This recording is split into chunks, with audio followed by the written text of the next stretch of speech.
ನಮಸ್ಕಾರ, ನ್ಯೂಸ್ ಎಟ್ 1ಗೆ ಸ್ವಾಗತ. ನಾನು ನವಿತಾ ಜೈನ್. ಮಂಗಳೂರಲ್ಲಿ ಮಳೆಯ ಆರ್ಭಟಕ್ಕೆ ಜನ ಕಂಗಾಲಾಗಿ ಹೋಗಿದ್ದಾರೆ. ಕಡಲ್ ಕೊರೆತದ ಪ್ರದೇಶಕ್ಕೆ ಪೊಲೀಸ್ ಕಮಿಷನರ್ ಭೇಟಿಯನ್ನ ಕೊಟ್ಟಿದ್ದಾರೆ. ಮಂಗಳೂರು ಹೊರವಲಯದ ಉಳ್ಳಾಲದಲ್ಲಿ ಪರಿಶೀಲನೆಯನ್ನ ಈಗಾಗಲೇ ಮಾಡ್ತಾ ಇದ್ದಾರೆ.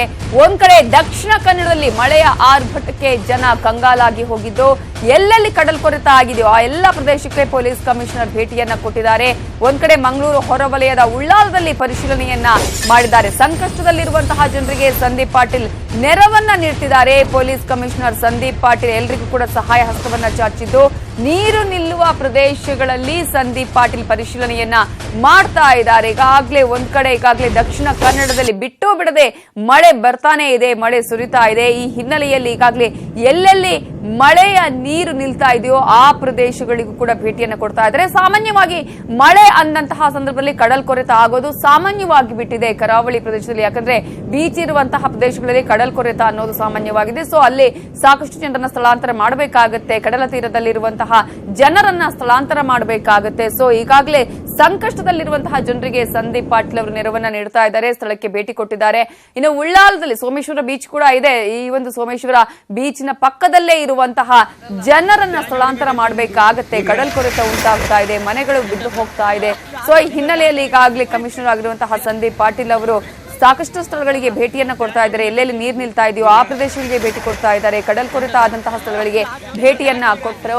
ಅಲ್ಲಿ ಏನೇನು ಆಗಬೇಕು ಅನ್ನೋದ್ರ ಬಗ್ಗೆ ಪರಿಶೀಲನೆಯನ್ನ ಮಾಡ್ತಾ ಇದ್ದಾರೆ. ಸಾಕಷ್ಟು ಮುಂಜಾಗ್ರತಾ ಕ್ರಮಗಳನ್ನ ತೆಗೆದುಕೊಳ್ಳಲಾಗಿದೆ ಅಂತ ಹೇಳಲಾಗ್ತಾ ಇದೆ. ಆದ್ರೆ ಎಷ್ಟೋ ಕ್ರಮಗಳನ್ನ ತೆಗೆದುಕೊಂಡ್ರೂ ಕೂಡ ಕೆಲವು ಸಂದರ್ಭಗಳಲ್ಲಿ ಪ್ರಕೃತಿಯ ಮುಂದೆ ಯಾರು ಏನು ಮಾಡೋದಕ್ಕೆ ಸಾಧ್ಯ ಇಲ್ಲದಂತಹ ಪರಿಸ್ಥಿತಿ ನಿರ್ಮಾಣ ಆಗುತ್ತೆ.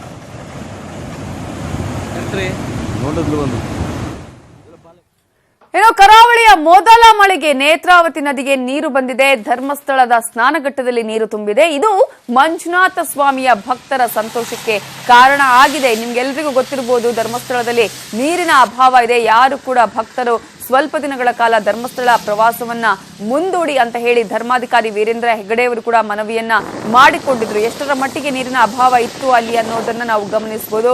ಬಟ್ ಮೊದಲ ಮಳೆಗೆನೆ ಈಗ ನೇತ್ರಾವತಿ ತುಂಬಿದೆ, ನೀರು ಕೂಡ ತುಂಬಿಕೊಂಡಿರೋದನ್ನ ನಾವು ಗಮನಿಸ್ತಾ ಇದೀವಿ. ಸ್ನಾನಘಟ್ಟ ಈಗಾಗಲೇ ನೀರಿನಿಂದ ತುಂಬಿರೋದನ್ನ ಒಂದು ರೀತಿಯಲ್ಲಿ ಯಾರ್ಯಾರು ಈಗಾಗ ಧರ್ಮಸ್ಥಳಕ್ಕೆ ಬರ್ತಾ ಇದ್ದಾರೋ ಸ್ನಾನಘಟ್ಟದಲ್ಲೂ ಕೂಡ ನೀರು ಇರೋದ್ರಿಂದ ಭಕ್ತರು ಒಂದು ರೀತಿಯಲ್ಲಿ ಸಂತೋಷಕ್ಕೆ ಕೂಡ ಈಗ ಭಕ್ತರ ಸಂತೋಷಕ್ಕೆ ಇದು ಕಾರಣ ಆಗಿದೆ.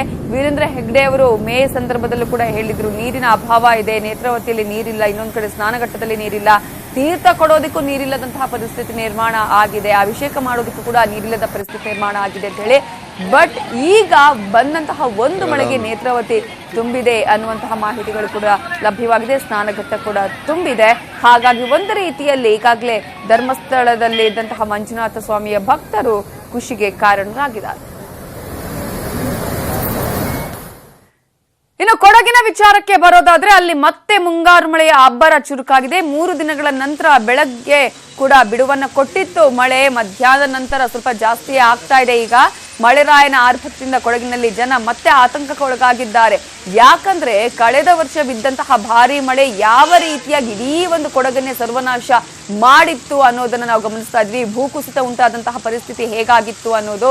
ಸೊ ಈ ಒಂದು ಮಳೆಯಿಂದಾಗಿ ಕರ್ನಾಟಕದ ಕಾಶ್ಮೀರ ಅಕ್ಷರಶಃ ತತ್ತರಿಸಿ ಹೋಗಿತ್ತು. ಇಡೀ ಒಂದು ಜನಜೀವನ ಅಸ್ತವ್ಯಸ್ತವಾಗಿತ್ತು.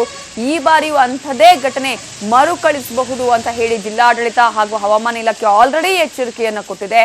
ಅಲ್ಲದೆ NDRF ತಂಡ ಈಗಾಗಲೇ ಕೊಡಗಿನಲ್ಲಿ ಮೊಕ್ಕಾಂ ಹೂಡಿದೆ.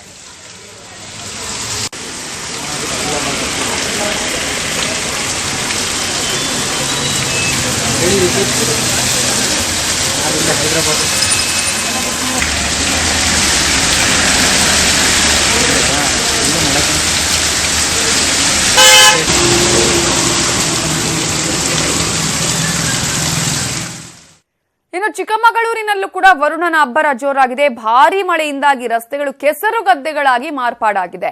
ಮೂಡಿಗೆರೆ ತಾಲೂಕಿನ ಕಳಸ SK ಮೇಗಲ್ ಗ್ರಾಮದಲ್ಲಿ ರಸ್ತೆಯ ಕೆಸರಿನಲ್ಲೇ ಶಾಲಾ ಬಸ್ ಒಂದು ಸಿಲುಕಿಕೊಂಡಿತ್ತು. ಹೀಗಾಗಿ ಪೋಷಕರು ವಿದ್ಯಾರ್ಥಿಗಳು ಶಾಲೆಗೆ ತೆರಳೋದಕ್ಕೆ ಸಾಕಷ್ಟು ಪರದಾಟವನ್ನ ಮಾಡಬೇಕಾಯಿತು.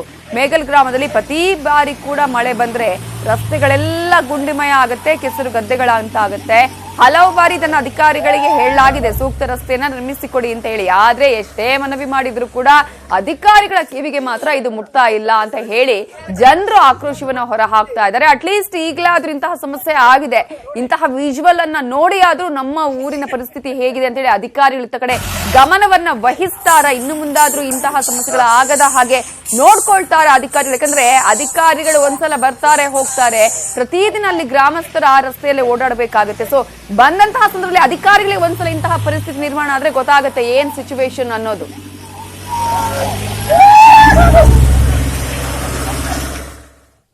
ಇನ್ನು ಐಎಂಎ ವಂಚನೆ ಬಗ್ಗೆ ಮೊದಲೇ ಮಾಹಿತಿ ಗೊತ್ತಿದ್ರು ಆ ಅಧಿಕಾರಿ ಸುಮ್ಮನಿದ್ರ ಅನ್ನುವ ಪ್ರಶ್ನೆ. ಯಾಕಂದ್ರೆ ಸರಿಯಾಗಿ ವಿಚಾರಣೆಯನ್ನ ಮಾಡದೆ ಆಫೀಸರ್ ಕೈ ಚೆಲ್ಲಿದ್ರ ಅನ್ನುವ ಅನುಮಾನಗಳು ಬರ್ತಾ ಇದೆ. ನಿಮ್ಗೆ ಡೀಟೇಲ್ಸ್ ಅನ್ನ ಕೊಡ್ತಾ ಹೋಗ್ತೀವಿ, ಯಾಕಿಂತಹ ಅನುಮಾನಗಳು ಬರ್ತಾ ಇದೆ, ಯಾಕೆ ಮಾಹಿತಿ ಗೊತ್ತಿದ್ರು ಆ ಅಧಿಕಾರಿ ಸುಮ್ಮನಿದ್ರ ಅನ್ನುವಂತ ಪ್ರಶ್ನೆಯನ್ನ ಮಾಡಬೇಕಾಗತ್ತೆ ಅಂತ ಹೇಳಿ ಐಎಂಎ ವಿರುದ್ಧ ತನಿಖೆ ನಡೆಸುವಂತೆ ಆಲ್ರೆಡಿ RBI ಸೂಚನೆಯನ್ನ ಕೂಡ ಕೊಟ್ಟಿತ್ತು. 7 ತಿಂಗಳ ಹಿಂದೆಯೇ ಸರ್ಕಾರಕ್ಕೆ ಸೂಚನೆಯನ್ನ ಕೂಡ RBI ನೀಡಿತ್ತು. RBI ಸೂಚನೆಯಂತೆ ಕಂದಾಯ ಅಧಿಕಾರಿಗೆ ಇದು ಏನಾಗ್ತಾ ಇದೆ ಅನ್ನುವಂತಹ ತನಿಖೆಯ ಹೊಣೆಯನ್ನು ಕೂಡ ನೀಡಲಾಗಿತ್ತು. ಒಂದ್ ಕಡೆ LC ನಾಗರಾಜ್ ಅವರಿಗೆ ಸರ್ಕಾರ ಈ ಒಂದು ತನಿಖೆಯ ಹೊಣೆಯನ್ನ ನೀಡಿತ್ತು. IMA ವಂಚನೆ ಬಗ್ಗೆ ಪಬ್ಲಿಕ್ ನೋಟಿಸ್ ಅನ್ನ ಕೂಡ ನಾಗರಾಜ್ ಅನ್ನುವರು ನೀಡಿದ್ರು. ನಾಗರಾಜ್ ಅವರು ನೀಡಿದಂತಹ ನೋಟಿಸ್ಗೆ ಜನರೇ ಎಚ್ಚೆತ್ಕೊಂಡು ದೂರನ್ನ ಕೊಡ್ಲಿಲ್ವಂತೆ. ಜನ ದೂರು ಕೊಡಲಿದ್ದಕ್ಕೆ ನಾಗರಾಜ್ ಅಲ್ಲಿಗೆ ಅದನ್ನ ಬಿಟ್ಬಿಟ್ಟು ಸುಮ್ಮನಾದ್ರಂತೆ. ಹೀಗಾಗಿ ತನಿಖೆ ನಡೆಸೋದಕ್ಕೆ ಸರ್ಕಾರವೂ ಮುಂದಾಗಲಿಲ್ಲ. ಇದರಿಂದ ಸಾವಿರಾರು ಜನ ಈಗ ನಷ್ಟ ಅನುಭವಿಸುವಂತಾಗಿದೆ, ತಮ್ಮ ಜೀವನವೇ ಕಳ್ಕೊಳ್ಳುವಂತಹ ಪರಿಸ್ಥಿತಿ ನಿರ್ಮಾಣ ಆಗಿರೋದು. RBI ಇಷ್ಟೇ ಎಚ್ಚರಿಕೆ ಕೊಟ್ಟರು, ಸೂಚನೆಯನ್ನ ಕೊಟ್ಟರು ಕೂಡ ಅಧಿಕಾರಿ ಯಾಕೆ ಇದನ್ನ ಜವಾಬ್ದಾರಿಯಿಂದ ಮಾಡಲಿಲ್ಲ, ಯಾಕೆ ಇದರ ಕಡೆ ಗಮನವನ್ನ ವಹಿಸಲಿಲ್ಲ ಅನ್ನೋದು ಈಗಿರುವ ಪ್ರಶ್ನೆ. ಈ ಬಗ್ಗೆ ಡೀಟೇಲ್ಸ್ ಕೊಡೋದಕ್ಕೆ ನಮ್ಮ ರಿಪೋರ್ಟರ್ ಕಿರಣ್ ಈಗ ಫೋನ್ ಸಂಪರ್ಕದಲ್ಲಿದ್ದಾರೆ. ಕಿರಣ್, ಈಗ ನಾವು ಹೇಳ್ತೀವಿ ಎಲ್ಲ ಆದ್ಮೇಲೆ ಹಾಗ್ ಮಾಡ್ಬೇಕಾಗಿತ್ತು, ಹೀಗ್ ಮಾಡ್ಬೇಕಾಗಿತ್ತು, ಈ ತರ ಇತ್ತು ಅನ್ನೋದನ್ನ ಎಲ್ಲ ಆದ್ಮೇಲೆ ಹೇಳೋದಕ್ಕಿಂತ ಮುಂಚೆ ಮೊದಲೇ ಎಚ್ಚರಿಕೆಯನ್ನ RBI ಕೊಟ್ಟರು ಕೂಡ ಅಷ್ಟು ನಿರ್ಲಕ್ಷ್ಯ ಯಾಕೆ ಅಧಿಕಾರಿಗಳಿಗೆ ಅಂತ ಹೇಳಿ ಅಧಿಕಾರಿ ಯಾಕೆ ಸುಮ್ಮನಾದ್ರು? ಆ ಸಂದರ್ಭದಲ್ಲಿ ಸರ್ಕಾರ ಯಾಕೆ ಎಚ್ಚೆತ್ತುಕೊಳ್ಳಿಲ್ಲ? ಖಂಡಿತ ನವಿತಾ ಜೈನ್, IMA ಬಹುಕೋಟಿ ವಂಚನೆ ಪ್ರಕರಣದಲ್ಲಿ ಈಗ ಸಾಕಷ್ಟು ಎಡವಟ್ಟುಗಳಾಗಿರ್ತಕ್ಕಂಥದ್ದು. ಸರ್ಕಾರ ಎಲ್ಲೋ ಒಂದ್ ಕಡೆ ಎಚ್ಚೆತ್ಕೊಂಡು ಏನು ಉಪವಿಭಾಗಾಧಿಕಾರಿಯಾಗಿರ್ತಕ್ಕಂಥ ನಾಗರಾಜ್ ಅವರು ಕೂಡ ಎಚ್ಚೆತ್ಕೊಂಡು ಸರ್ಕಾರದ ಗಮನಕ್ಕೆ ತಂದಿದ್ರೆ ಇವತ್ತು ಇಷ್ಟೊಂದು ಕೋಟಿ ಅವ್ಯವಹಾರ ನಡೀತಿರ್ಲಿಲ್ಲ. ಈ ಹಿಂದೆ RBI ಕೂಡ ಒಂದು ಇನ್ಫಾರ್ಮೇಶನ್ ಬರುತ್ತೆ, RBIಗೆ ಇಲ್ಲೊಂದು ಹಣ ಹೂಡಿಕೆ ಇಲ್ಲಿಗಲ್ ಆಗಿ ಹಣ ಹೂಡಿಕೆ ಮಾಡ್ತಾ ಇದ್ದಾರೆ IMI ಕಂಪನಿಗೆ ಅಂತ ಹೇಳಿ ಮಾಹಿತಿ ಬರುತ್ತೆ. RBI ಏನ್ ಮಾಡುತ್ತೆ, ಸರ್ಕಾರಕ್ಕೆ ಸೂಚನೆ ಕೊಡುತ್ತೆ, ಇಲ್ಲಿ ಈ ರೀತಿ ಆಗ್ತಾ ಇದೆ, ಅದನ್ನ ತಡೆಗಟ್ಟಿ ಅಂತ ಹೇಳ್ತಾರೆ. ಸರ್ಕಾರ ಕೂಡ ಉಪ ವಿಭಾಗಾಧಿಕಾರಿಯಾಗಿರ್ತಕ್ಕಂಥ ನಾಗರಾಜ್ ಅವ್ರಿಗೆ ಒಂದು ಆದೇಶ ಮಾಡಿ ತನಿಖೆ ನಡೆಸೋದಕ್ಕೆ ಹೇಳುತ್ತೆ. ಅವ್ರು ಪೇಪರ್ ನಲ್ಲಿ ಒಂದು ಪಬ್ಲಿಕ್ ನೋಟಿಸ್ ಕೂಡ ತಲುಪಿಸ್ತಾರೆ. ಆದ್ರೆ ಎಲ್ಲಾ ಕೊಟ್ಟರು ಸಹ ಪಬ್ಲಿಕ್ ನೋಟಿಸ್ ಕೂಡ ಸಹ ಜನರು ಸಹ ಇದನ್ನ ಕೇರ್ ಮಾಡೋದಿಲ್ಲ. ಅವರು ಮುಂದೆ ಬಂದು ಎಚ್ಚೆತ್ಕೊಂಡು ದೂರು ನೀಡೋದಿಲ್ಲ. ಜನರು ದೂರು ಕೊಡ್ಲಿಲ್ಲ ಅನ್ನೋ ಕಾರಣಕ್ಕೆ ಸರ್ಕಾರವು ಏನು ತಲೆ ಕೆಡಿಸ್ಕೊಳಲ್ಲ. ಮತ್ತೆ ಅವರು AC ನಾಗರಾಜ್ ಇರ್ತಾರೆ, ಅವರು ತಲೆ ಕೆಡಿಸ್ಕೊಂಡಿಲ್ಲ. ಈಗ ಯಾರು ಸಹ ದೂರು ಕೊಡೋದಕ್ಕೆ ಬರ್ತಾ ಇಲ್ಲ, ನಾವು ತನಿಖೆ ನಡೆಸೋದಕ್ಕೂ ಸಾಧ್ಯ ಆಗ್ತಾ ಇಲ್ಲ ಅಂತ ಹೇಳಿ ಸರ್ಕಾರಕ್ಕೆ ವರದಿ ಕೊಡ್ತಾರೆ. ಈ ಮಧ್ಯೆ ಎಲ್ಲಾ ಇದನ್ನ ಸರ್ಕಾರ ಮುಂಜಾಗ್ರತಾ ಕ್ರಮ ವಹಿಸಿದ್ರೆ, ಎಚ್ಚೆತ್ಕೊಂಡಿದ್ರೆ ಇಷ್ಟೊಂದು ಅನಾಹುತ ಆಗ್ತಾ ಇರಲಿಲ್ಲ. ಲಕ್ಷಾಂತರ ಜನರು ಇವತ್ತು ಸಂಕಷ್ಟಕ್ಕೆ ಸಿಲುಕ್ತಾ ಇರಲಿಲ್ಲ. ಎಲ್ಲೋ ಒಂದ್ ಕಡೆ ಏನು ಅಂತ ಹೇಳಿ RBI ಸೂಚನೆ ಕೊಟ್ಟಿತ್ತು ಸರ್ಕಾರಕ್ಕೆ.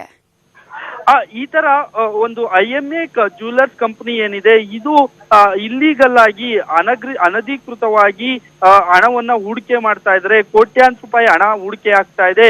ಇದು ಜನರಿಗೆ ವಂಚನೆ ಮಾಡೋ ಮೂಲಕ ಹಣ ಹೂಡಿಕೆ ಮಾಡಿಸ್ಕೊಂತಾ ಇದ್ದಾರೆ ಅನ್ನೋ ಕಾರಣಕ್ಕೆ ಒಂದು RBIಗೆ ಒಂದು ಮಾಹಿತಿ ಬರುತ್ತೆ.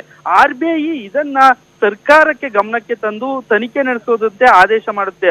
ಸರ್ಕಾರ ಕೂಡ ACಗೆ ನಾಗರಾಜ್ ಅವ್ರಿಗೆ ತನಿಖೆಗೆ ಆದೇಶಿಸುತ್ತೆ. ಆದ್ರೆ ಯಾರು ಸಹ ಮುಂದೆ ಬಂದು ದೂರು ಕೊಡದಿದ್ದಾಗ ಅಧಿಕಾರಿ ಕೂಡ ಏನು ತನಿಖೆ ನಡೆಸೋದಿಲ್ಲ. ನಾವು News18 ಕನ್ನಡ ಕೂಡ AC ನಾಗರಾಜ್ ಅವರನ್ನ ಸಂಪರ್ಕಿಸಿದಾಗ ಅವರು ಕೂಡ ಇದೇ ಸ್ಪಷ್ಟನೆಯನ್ನ ಕೊಟ್ಟಿರ್ತಕ್ಕಂಥದ್ದು. ಯಾರೊಬ್ಬ ಥ್ಯಾಂಕ್ ಯು ಕಿರಣ್ ಡೀಟೇಲ್ಸ್ಗೆ. ಹಾಗಾದ್ರೆ LC ನಾಗರಾಜ್ ಅವರು ಏನ್ ಹೇಳಿದ್ರು ಅನ್ನೋದನ್ನ ಕೇಳೋಣ ಬನ್ನಿ. ಯಾವ ಈ ಸಿಂಗಲ್ ಇದು ನಮ್ಗೆ ಮೋಸ ಮಾಡಿದ್ದಾರೆ, ನಾವು ಡೆಪಾಸಿಟ್ ಮಾಡಿದಂತ ಸಿಂಗಲ್ ಅಪ್ಲಿಕೇಶನ್ ನಮ್ಮ ಹತ್ರ ಬರಲಿಲ್ಲ. ನಮ್ಮಲ್ಲಿ ಕೊನೆಗೆ ಏನ್ ಮಾಡಿದ್ವಿ, ನಾವು ಏನು ಮಾಹಿತಿ ಬಂದಿಲ್ಲ ಅಂತ ಹೇಳಿ ಪೊಲೀಸ್ಗೆ FIR ಹಾಕಿ ಕಳಿಸಿದ್ವಿ, ಪರಿಶೀಲನೆ ಮಾಡಿ ಅಂತ. ಪೊಲೀಸಲ್ಲಿ ಇಂಟರ್ನೇ FIR ಆಗಿ ಕ್ಲೋಸ್ ಆಗಿದೆ ಅಂತ ಅವ್ರು ಹೇಳಿದ್ರು. ಈಗ ನಮ್ಗೇನು ಅಧಿಕಾರ ಕೊಟ್ಟಿದ್ರು ಅದನ್ನ ವಿತ್ಡ್ರಾ ಆಗೋಯ್ತು ಎಲೆಕ್ಷನ್ ಬಿಫೋರ್. Okay. ಜನವರಿ 2019. ಓಕೆ ಅದೇನೋ ಪವರ್ ವಿತ್ಡ್ರಾ ಆಯಿತು, ನಾವು ಸುಮ್ಮನೆ ಆದ್ವಿ. Okay okay okay. ಇದರಲ್ಲಿ ಏನು ಮಾಡೋದು ಸರ್ ನಾವು? ಅಂದ್ರೆ ನಿಮ್ ಮೇಲೆ ಅಲಿಗೇಷನ್ ಬರ್ತಾ ಇದೆ ಸರ್, ಅದಕ್ಕೆ ಸರಿಯಾಗಿ ಇನ್ವೆಸ್ಟಿಗೇಷನ್ ಮಾಡಿಲ್ಲ, ಗೌರ್ಮೆಂಟ್ ಆರ್ಡರ್ ಮಾಡಿದ್ರು ಅಂತ ಹೇಳಿ ಅಲಿಗೇಷನ್ ಬರ್ತಾ ಇದೆ, ಅದಕ್ಕೆ ಕೇಳಿದೆ. ಇಲ್ಲ ಸರ್, ಈಗ ಏನ್ ಇನ್ವೆಸ್ಟಿಗೇಷನ್ ಮಾಡೋದು ನಾವು? ನೀವು ದೂರ ಕೊಟ್ಟದ ಹೊರತು ನಾನು ಹೆಂಗೆ ಹೋಗಿ ಅವ್ರನ್ನ ಇದು ಕರ್ಕೊಂಡು ಬರೋಕ್ಕಾಗತ್ತಾ? ಹೌದೌದು. ಈಗ ನಮ್ಮ ಲಿಮಿಟ್ ಏನಿದೆ, ಜನ ಬಂದು ದೂರ ಕೊಡಬೇಕು. ನೀವು ನಮಗೆ ನೋಡಿ ಸ್ವಾಮಿ 100 ಕೋಟಿ ಅವ್ನು ಕೊಡಬೇಕು, 100 ಕೋಟಿ ನಮಗೆ ಮೋಸ ಮಾಡಿದ್ದಾನೆ, ಆ 100 ಕೋಟಿ ಕೊಡದೆ ಇರೋದ್ರಿಂದ ನಮ್ಗೆ ಅದನ್ನ ವಾಪಸ್ ಕೊಡ್ಸಿ ಅಂದ್ರೆ ಅವನ ಹತ್ರ ಇರುವಂತ ಪ್ರಾಪರ್ಟಿ ಸೀಸ್ ಮಾಡಬಹುದು. ನೀವು ಒಬ್ರು ಕಂಪ್ಲೇಂಟೇ ಕೊಟ್ಟಿಲ್ಲ ಅಂದ್ರೆ, ನಮ್ಗೆ ಅಧಿಕಾರ ಸರ್ಕಾರ ವಿತ್ಡ್ರಾ ಮಾಡಿದ್ರೆ ಸಿಒಡಿ ಅವರು ಹಿಂದೆ ತನಿಖೆ ಮಾಡಿ ಅದನ್ನು ಏನು ಇಲ್ಲ ಅಂದ್ರೆ ನಾ ಏನ್ ಮಾಡೋದು? ನನಗೆ ಅಧಿಕಾರನೇ ವಿತ್ಡ್ರಾ ಆದ್ರೆ ನಾವೇನ್ ಸರ್ ಮಾಡೋದು? KPID ಆಕ್ಟ್ ಅಲ್ಲಿ ಲಿಮಿಟ್ ಇದೆ, ಸ್ಕೋಪು. ಜನ ನಮ್ಗೆ ರೈಟಿಂಗ್ ಕೊಡಬೇಕು, ಅವರು ಲಯಬಿಲಿಟೀಸ್ ಎಷ್ಟಿದೆ ಅಂತ ಹೇಳ್ಬೇಕು, ಆಮೇಲೆ ಇವ್ನ ಅಸೆಟ್ ಎಷ್ಟಿದೆ ಅಂತ ನಾವು ಆಮೇಲೆ ತನಿಖೆ ಮಾಡ್ತೀವಿ. ನಮ್ಗೆ ಲಯಬಿಲಿಟೀಸ್ ಗೊತ್ತಾಗಿ ಬರ್ಲಿಲ್ವಲ್ಲ ಸರ್. ಸಂಬಂಧಪಟ್ಟಂತ ಇವರು ದೋಷಿತ ಕಂಪನಿ ಅಕ್ರಮವಾಗಿ ಡೆಪಾಸಿಟ್ ಕಲೆಕ್ಟ್ ಮಾಡ್ತಾರೆ ಅಂತ ಗೊತ್ತಾಗಿದೆ. ಅದರಿಂದ ಈ ಒಂದು ಇವರ ಸ್ಥಿರಾಸ್ತಿ ಚರಾಸ್ತಿ ಇದ್ರೆ ಹೇಳಿ ನೀವು ಡೆಪಾಸಿಟ್ ಎಷ್ಟೆಷ್ಟು ಕೊಟ್ಟಿದ್ರಿ, ನಿಮ್ಗೆ ಏನೋ ಡಾಕ್ಯುಮೆಂಟ್ ಕೊಟ್ಟಿದ್ರೆ ಆ ಸಮೇತ ನಮ್ಮ ಕಚೇರಿಗೆ ಬಂದು ನೀವು ಲಿಖಿತವಾಗಿ ಕೊಡಿ, ನಾವು ಇದಕ್ಕೆ ಸಂಬಂಧಪಟ್ಟಂಗೆ ಕ್ರಮ ಕೈಗೊಂಡು ನೀವೇನು ಡೆಪಾಸಿಟ್ ಅಷ್ಟೇ ನಿಮ್ಮ ಹಣ ಹಿಂದಿರ್ಸಕ್ಕೆ ಕ್ರಮ ಕೈಗೊಳ್ತೀವಿ ಅಂತ ಕೊಟ್ಟು. Okay okay okay. ಅಲ್ಲ ಸರ್, ಈಗ ಸುಮೋಟೋ ಮಾಡ್ಕೊಂಡು ಏನು ಮಾಡಕ್ ಬರಲ್ವಾ ಸರ್ ಇನ್ವೆಸ್ಟಿಗೇಷನ್? ಅಲ್ಲ, ಈಗ ಸುಮೋಟೋ ಮಾಡಕ್ಕೆ ಅಧಿಕಾರ ಇಲ್ಲದೆ ನಾವು ಮಾಡಕ್ಕಿಲ್ಲ ಹಂಗೆ. Okay okay okay. ಅಂದ್ರೆ ಗೌರ್ಮೆಂಟ್ಗೆ ಅಷ್ಟೇ ಅಧಿಕಾರ. ಸೊ ಗೌರ್ಮೆಂಟ್ ಹೇಳಿದ ಹೊರತು ನಾವು ಮಾಡಂಗಿಲ್ಲ. ಓಕೆ. ಈಗ ಗೌರ್ಮೆಂಟ್ ಈ ತರ ನೋಟಿಸ್ ಕೊಡಿ, ಯಾರನ್ನ ದೂರ ಬಂದ್ರೆ ಇನ್ವೆಸ್ಟಿಗೇಷನ್ ಮಾಡಿ ಅಂತ ಹೇಳಿದ್ರು ಅಷ್ಟೇ ನಿಮ್ಗೆ? ಅಲ್ಲಲ್ಲ, ನೋಟಿಸ್ ಸರ್ಕಾರ ಏನು ಮಾಡೋದು, ಸೆಕ್ಷನ್ 3 ಅಂತ ಇದೆ KPID ಆಕ್ಟ್ ಅಲ್ಲಿ. ಸೆಕ್ಷನ್ 3 ನಲ್ಲಿ ನಮ್ಗೆ ಏನ್ ಹೇಳ್ತಾರೆ, ಸೆಕ್ಷನ್ 3 ನಲ್ಲಿ ನೀವು ಸಂಬಂಧಪಟ್ಟಂತ ಈ ಕಂಪನಿ ಬಗ್ಗೆ ಮಾಹಿತಿ ಕಲೆಕ್ಟ್ ಮಾಡಿ, ಮೇಲ್ನೋಟಕ್ಕೆ ಏನಾದ್ರೂ ಇದು ನಿಜವಾಗಿಯೂ ಮೋಸ ಮಾಡ್ತಿದ್ದಾರೆ ಅಂತ ಕಂಡು ಬಂದು ಡೆಪಾಸಿಟರ್ಗೆ ಅನ್ಯಾಯ ಆಗ್ತಿದ್ದು ಕಂಡು ಬಂದ್ರೆ, ರಿಸರ್ವ್ ಬ್ಯಾಂಕ್ ನಾಲ್ಕು ವಿರುದ್ಧವಾಗಿದ್ರೆ ನೀವು ಈ ಬಗ್ಗೆ ಮುಂದಿನ ಕ್ರಮಕ್ಕೆ ಸರ್ಕಾರಕ್ಕೆ ವರದಿ ಕೊಡ್ಬೇಕು ನಾವು. ಹೌದು, ಇಲ್ಲಿ ಫ್ರಾಡ್ ಆಗ್ತಾ ಇದೆ, ಜನ ಹಿಂಗೆ ಹೇಳಿದ್ದಾರೆ, ಆಮೇಲೆ ಇವನ ಹತ್ರ 200 ಕೋಟಿ ರೂಪಾಯಿ ದುಡ್ಡು ಜನಕ್ಕೆ ಕೊಡಬೇಕು, ಇವನ ಹತ್ರ 50 ಕೋಟಿ ಇದೆ, ಮೋಸ ಆಗುತ್ತೆ ಅಂತ ನಾವು ರಿಪೋರ್ಟ್ ಸಬ್ಮಿಟ್ ಮಾಡ್ಬೇಕು ಗೌರ್ಮೆಂಟ್ಗೆ. ಗೌರ್ಮೆಂಟ್ ಅವಾಗ ಸ್ಯಾಟಿಸ್ಫೈ ಆಗಿದೆ, ನಾವು ಕೊಟ್ಟಿರೋ ರಿಪೋರ್ಟ್ ಕರೆಕ್ಟ್ ಆಗಿದೆ ಅನ್ಸಿದ್ರೆ ಅವ್ರು ಇಮಿಡಿಯೇಟ್ ಆಗಿ ನನಗೆ ತನಿಖೆಗೆ ಅಧಿಕಾರ ಕೊಡ್ತಾರೆ. ಓಕೆ ಓಕೆ ಓಕೆ, ಸರಿ ಸರ್. ಹಂಗೆ. ಓಕೆ ಓಕೆ, ಸರಿ. ಇದು ಇಲ್ದಿದ್ದು ಹೆಂಗ್ ಮಾಡೋದು ಸರ್? ನಮ್ಮ ತನಿಖೆ ಸರಿ ಮಾಡಿ ಏನ್ ಮಾಡೋದು ಹೇಳಿ? ಗೊತ್ತಿಲ್ಲದೆ ಏನನ್ನ ಹೇಳ್ಬಿಟ್ರೆ ಈಗ ನನ್ಗೆ ಹಿಂಗೆ ಹೇಳೋರು ಮತ್ತೆ ಅವರೇ ಬಂದು ಕೊಡ್ಬೋದಾಗಿತ್ತಲ್ಲ, ಇಷ್ಟು ಪೇಪರ್ ಕೊಟ್ಟಿಂಗ್ ಎಲ್ಲ ಗೊತ್ತಿತ್ತಲ್ಲ, ಹೇಳ್ಬೋದಾಗಿತ್ತಲ್ಲ ಸರ್. ಹೌದೌದು, ಯಾರು ಬಂದಿಲ್ಲ. ಈಗ ಹೇಳಿಲ್ಲ, ಅಧಿಕಾರಿಗಳ ಮೇಲೆ ಗೂಬೆ ಕೂರಿಸ್ಬಿಟ್ರೆ ನಾವೇನ್ ಮಾಡೋದು? ಹೌದೌದು.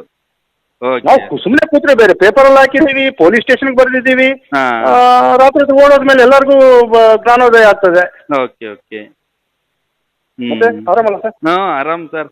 ಅದೇ ನಿಮ್ಮ ಹತ್ರ ಹಂಗಂದ್ರು ಸರ್, ಅದೇ ನೀವು ನೋಟಿಸ್ ಕೊಟ್ಟು ಏನ್ ಪಬ್ಲಿಕ್ ನೋಟಿಸ್ ಹಾಕಿದ್ರು ಪೇಪರ್ ಅಲ್ಲಿ ಅಂದ್ರು. ಹಿಂದೆ ಏನು ಬರ್ಲಿಲ್ಲ ಸರ್, ಬೇರೆ ಬಂದಿದ್ದು ಬರ್ಲಿಲ್ಲ. ಹೌದೌದು ಸರ್. ಈಗ ಇಷ್ಟೊಂದು ಪ್ರಾಬ್ಲಮ್ ಆಗ್ತಿರ್ಲಿಲ್ವೇನೋ, ಅವಾಗ್ಲೇ ಸ್ಟಾಪ್ ಆಗ್ಬಿಟ್ಟಿರೋದು ಸರ್. 100% ಸಾಲ್ವ್ ಆಗುತ್ತಾ? ನಮ್ಮ ವಿರುದ್ಧನೂ ಅವಾಗ ಮೀಡಿಯಾದಲ್ಲಿ ಬಂತು ಕೆಟ್ಟದಾಗಿ, ಅಲ್ಪಸಂಖ್ಯಾತರ ಸಮಸ್ಯೆ ಬಗ್ಗೆ ಏನೇನೋ ಇದು ಮಾಡ್ತಿದ್ದಾರೆ ಅಂತ. ನಾವು ಸೈಲೆಂಟ್ ಆಗೋದು.